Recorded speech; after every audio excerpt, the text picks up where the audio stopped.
first article here that we're going to dive into, despite pleas from residents, Roman Catholic Archdiocese of Barcelona calls those who oppose illegal immigration xenophobes.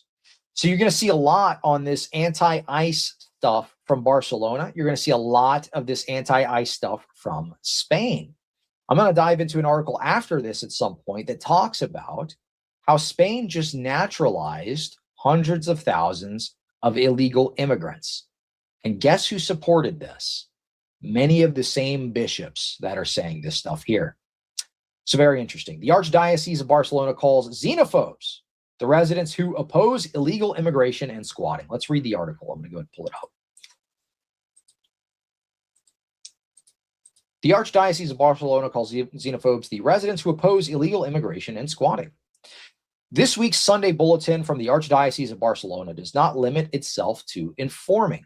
It points out with a loaded, thick, morally infamous word, xenophobes. This is how it labels, without nuances, those who oppose the presence of illegal immigrants housed in the B9 in Barcelona. Not criminals, not traffickers, not mafias, not administrations that look the other way. No, xenophobes, the neighbors. So these people are not happy that the government is placing illegal immigrants in a housing complex that is terrorizing the neighborhood. And when they file complaints, what do the Roman Catholic bishops in this area say? You guys are just bigoted xenophobes. Ridiculous. The scene is already known. A popular neighborhood, an occupied or enabled facility without consensus, a disorderly arrival of people in an irregular situation, coexistence problems, fear, tension, and response to that, citizens who protest, some rightly, all others perhaps clumsily, but citizens after all. From the Episcopal Palace, far away, from the doorway that opens at dawn in the elevator that stops working, the response is simple: moral reproach, the seal, the label, xenophobia. This is not the church's social doctrine. It is ideological rhetoric. Yeah, absolutely. Because opposing illegal and uncontrolled immigration is not hating the foreigner. It is stating a fact. Without law, there is no charity, and without order, there is no possible welcome. The church has always taught this, so on and so forth. So they're saying basically the historic teaching of the church doesn't match with what the modern bishops are saying. The modern bishops are saying, we love the illegals. We love the migrants. Keep them here. And if you oppose them being here, well, then you're xenophobic. Why they're doing that? Well, we'll get into that a little later. It has a lot to do with funding. We've actually covered this in the American context. A lot of the Catholic charities, right, received U.S. aid, and they also got paid quite a bit for importing Somalians. The Roman Catholic NGOs, as well as Lutheran NGOs, got paid over $2,000 per Somali they helped to import into the United States. Similar deals have been made with other governments, and they serve to import these people into their countries because this is what they're involved in. It is a massive human trafficking scheme, okay? If that gives you any indication as to the information that we're going to get into later. Anyway, thus the bishop does not confront the real problem, the political irresponsibility, the collapse of services, the abandonment of neighborhoods, but blames the neighbor, the one who lives there, the one who pays, the one who suffers the consequence. Basically, they're saying, suck it up. We don't care. We're going to continue to help import illegal immigrants into your neighborhoods, flood you with migrants. It doesn't matter. If you don't like it, you're xenophobic.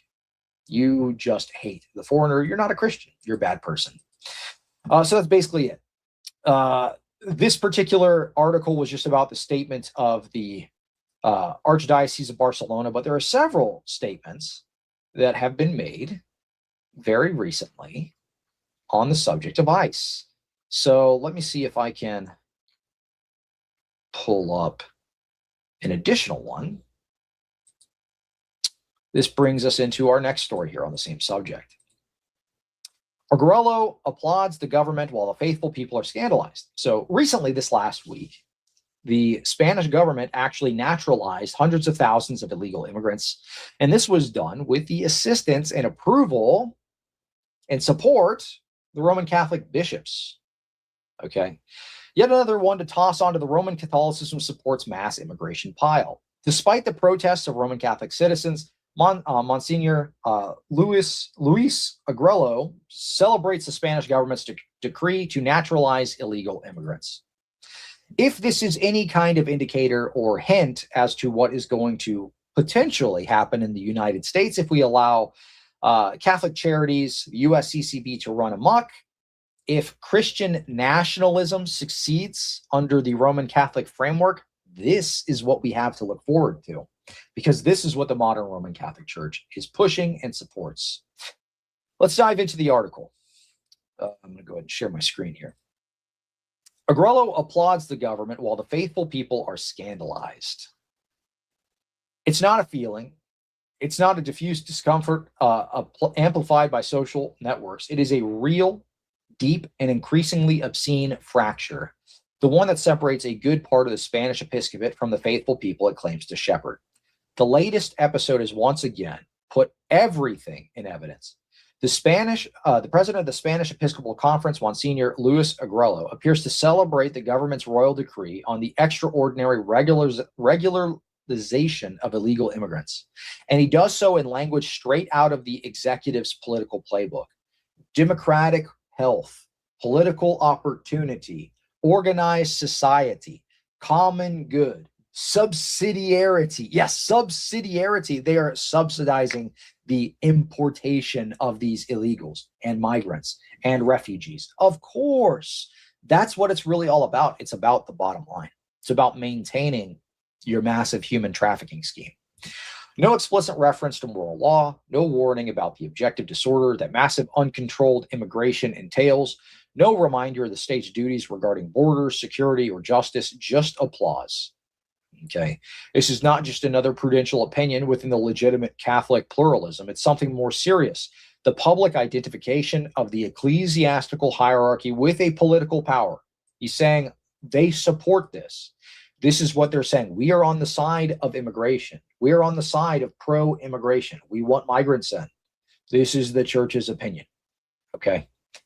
That systematically legislates against Catholic doctrine on essential matters. A government that promotes unaliving babies as a right, normalizing unaliving adults, destroys the family, indoctrinates in gender ideology, persecutes the conscientious objection, and before that government, the president of the CEE does not raise his voice to correct, but smiles to accompany. He's approving of all of this. He loves it. These people are being naturalized. They're no longer illegals. Now they have rights. And guess what comes with that? More financial stability. And guess what comes with that? Especially if they're from majority Roman Catholic countries. Oh, well, that's more tithes in our pocket. Not only are we being subsidized to bring them in the first place, but we're receiving their collection on Sunday morning. So we love this. This is great. And they happen to be more liberal 9 times out of 10. So that just helps to push their agenda more. Meanwhile, on the other side, the faithful people are boiling. Parish priests, religious, committed laity, families who continue to go to Mass, who educate their children in the faith, who financially sustain the church, no longer recognizing their pastors, the language or priorities of the gospel. They see a hierarchy more concerned with not bothering those in power than with confirming their own in the faith, etc. You get the point. Okay. So this is going to talk about how they're tied to NGOs, so on and so forth. We will get this more information when we get into the Epstein files, because all of this ties together. Okay. All of this ties together. The push for more migrants, the push for more refugees, the push for naturalization of illegal immigrants. This is all part of a greater scheme. Okay. So anyway, it's not that this statement by them is a little ignorant. Spanish episcopate seems not to understand. Oh, they understand plenty, or to not want to understand. That's more accurate. That its authority does not come from closeness to power, but its fidelity to Christ. Well, it's a big human trafficking scheme. Basically, they don't care about any of that. They care about money. They care about power. They care about continuing to receive subsidiary funding. They want to fund their NGOs, which lines the pockets of the bishops. That's really what it's all about. Has nothing to do with doctrine. Has everything to do with making money and continuing to be funded in that way.